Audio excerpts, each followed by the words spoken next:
Auto-block yan yung mga ganyan. Basta ibablock kita. Wala akong pakialam. Kung ayaw nyo sa akin, umalis kayo. Lalo na tong matandang to. Kung ano-ano lang pinagsasabi dito, wala namang kwenta. Block agad yan mga lodi. Kahit mawalan ako ng mga followers dito, hindi yan kawalan sa akin mga lodi. Dahil mabubuhay pa rin ako. Hindi ako binabayaran dito. Ano mapapala ako sa inyo? Kung totoo na gusto ko lang magkapera about dito sa politikang ito, eh di dapat pala sumipsip ako sa BBM nyo.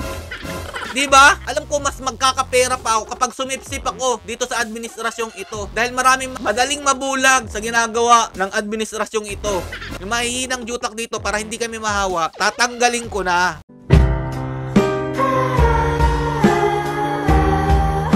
Yo! Eto na, mga lodi, no? Tapos na po tayo maligo. Dahil sabi ko po kanina, lahat po ng mga tanso, na mga wala naman po talagang mga kwenta yung mga pinagsasabi, puro duta, alam niyo yan, puro pambabastos lang ginagawa dito sa aking page, ibablock po natin. At sabi po nila mga lodi, napipikon daw po ko, hindi po ako mapipikon sa inyo. Kasi ang purpose po ng aking page, mga lodi, para imulat kayo sa nangyayari katotohanan dito sa ating bansa. Pero pinapakitaan ko po kayo ng mga ebidensya. Kapag gusto nyong talakayin, tinatalakay ko. Nung tinatalakay na po natin, ang dami nyo po mga rason. Yun po sa Pogo, tinalakay natin mga idol. Iba na naman po yung binabatula. So wala na po talagang pag-asa para mamulat po yung mga tanso na yan sa katotohanan, di ba? Bato ng putik sa kalaban pero wala naman po mga ebidensya. Ako naman po ang ginagawa ko, pinapakita ko po sa inyo yung mga ebidensya sa nangyayari po talaga dito sa ating bansa.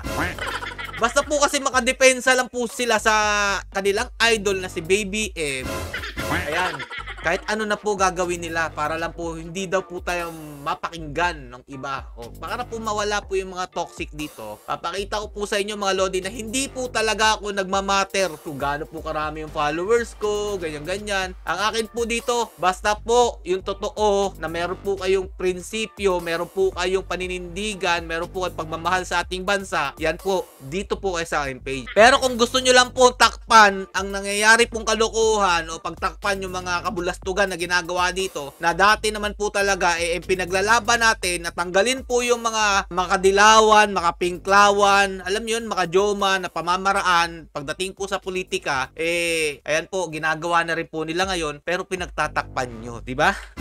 Kahit klarong-klaro naman po talaga na ang Uniteam naging Unipink, pinagtatakpan nyo pa rin. Ganito daw po talaga ang pamamahala ni Baby M, mga lodi. Ang kaibiganin, ang sumira sa ating bansa, mga lodi. Yan po ang hindi ko po talaga matanggap. Kinampihan po natin siya nung eleksyon dahil nga po si VP Sara Duterte ang ating sinuportahan at wala naman po talagang ibang mapili. Eto na, gumagawa na po sila ng mga bagay na ikinasisira po ng mga Duterte na ayun nga po kitang-kita naman po talaga na dinidiin po nila ang Duterte para po sa susunod na eleksyon hindi po mahalin ng ating taong bayan. Eto, sino pa?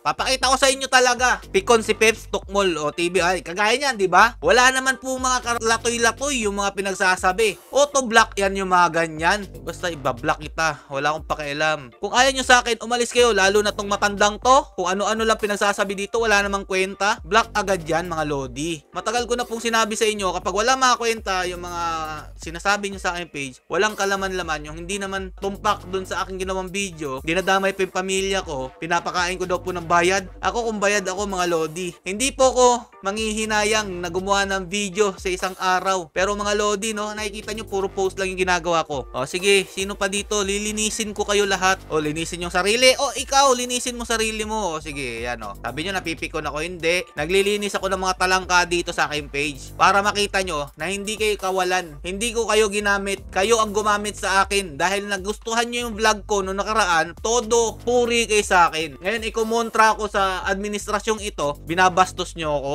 Sige. Lalo na to, tapang-tapang nito, pero yung kanyang profile picture, hindi naman sa kanya. Sige, block na kita. Wala akong pakialam sa inyo. Kahit mawalan ako ng mga followers dito, hindi yan kawalan sa akin, mga lodi, dahil mabubuhay pa rin ako. Hindi ako binabayaran dito. Ano mapapala ako sa inyo? Kung totoo na gusto ko lang magkapera about dito sa politikang ito, di dapat pala sumipsip ako sa BBM nyo.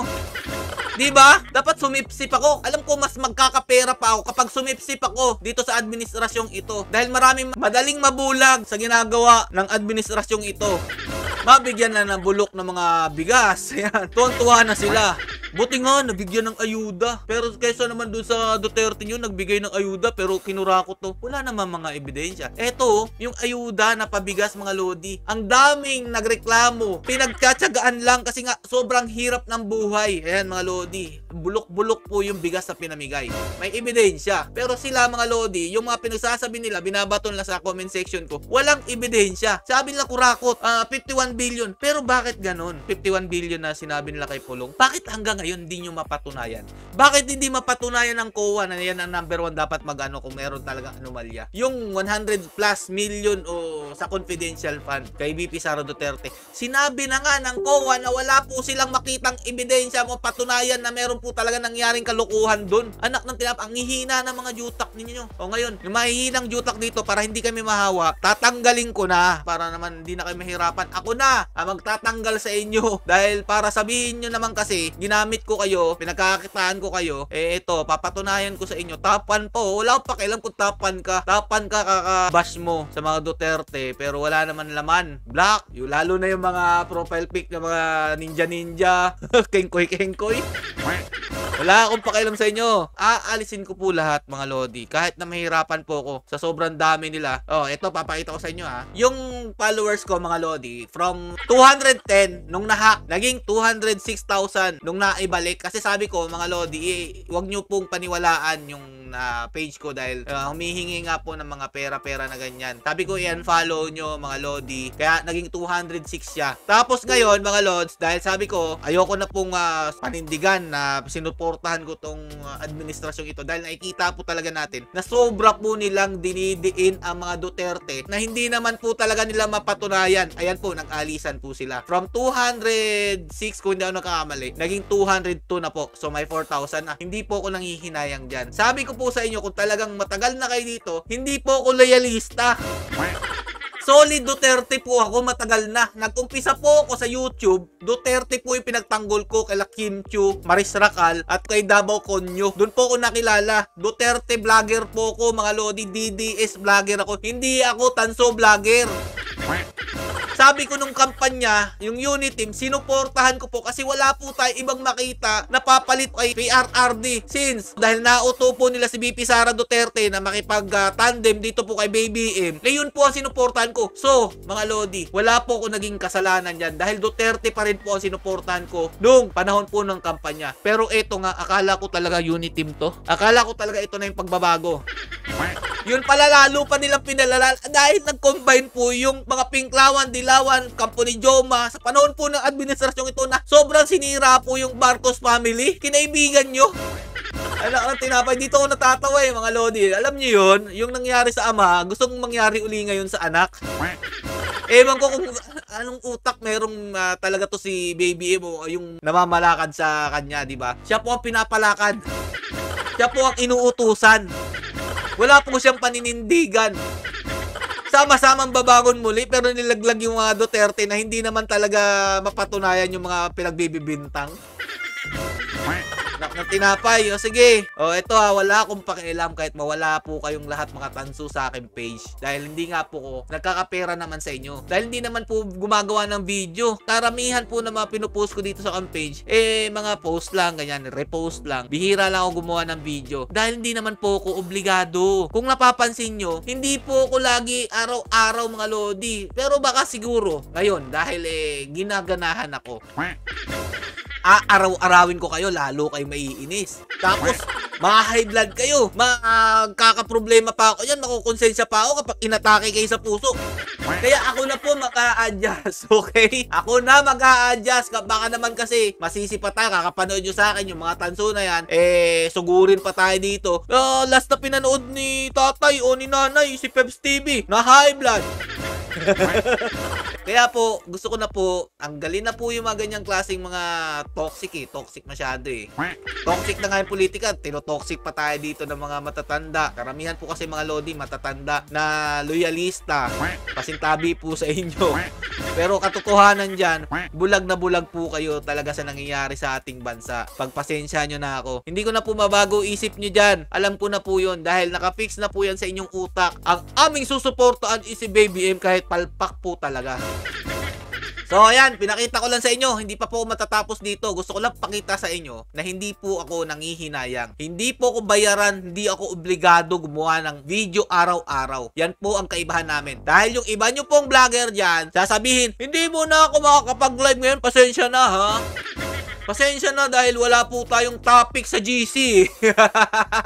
Oh, di ba? Pansinin nyo? Kapag nag-vlog yung isang supporter ni Baby M, tingnan nyo lahat ng mga nasa baba niya na mga vlogger na sumusuporta dito sa administrasyon. Pareho lahat ng topic na yan. Ako, kahit na mag-topic ako ng online casino, kahit mag-topic ako ng mga yung kay Boy Dila, trending sa social media, wala akong pakialam. Dahil akin to eh. Ako lang to. Wala akong katandem. Kaya nga yung isang vlogger dyan na nakipagkaibigan sa akin, gusto pa ako isali dun sa team nila, hindi ko pinatos. Dahil ayoko na may humahawak sa akin. Hindi ako nakikipag-collab kahit kanino. Kahit kila Banat Bay, nung maisog, ako lang mismo ang pumunta dun. Pero mga Lodi nag-live lang ako. Wala akong sinabing hindi maganda nun. Inobserbahan ko lang kung karapat-dapat ba akong bumalik. Dahil nga ayoko na pasukin ng politika pa sa pagbablog. Pero pinilit nyo ako. Yung mga tanso, kahit na hindi naman ako nakikisali pa nun dati, ang dami nyo kino-comment sa akin dito. Mabuting gawain ang binupost ko ni PRRD. Magko-comment kayo ng hindi maganda dito sa aking page, di ba? Nakakabastos kayo. So, nung bumalik ako, nung hindi ko na sinusuportahan yung administrasyon ito dahil ginawa nila kay BP Sara Duterte, nag-iiyak kayo. Sinabihan nyo pa akong traidor. Na never ako nag-traidor sa pamilya Duterte. Yan ang tandaan ninyo. Dahil kampanya pa lang, pinaalam ko na sa inyo kung sino talaga ang susuportahan ko kung sakaling tumakbo si BP Sara Duterte. Kung si BP Sara Duterte o si BBM, syempre naman kay BP Sara Duterte ako. DDS nga eh.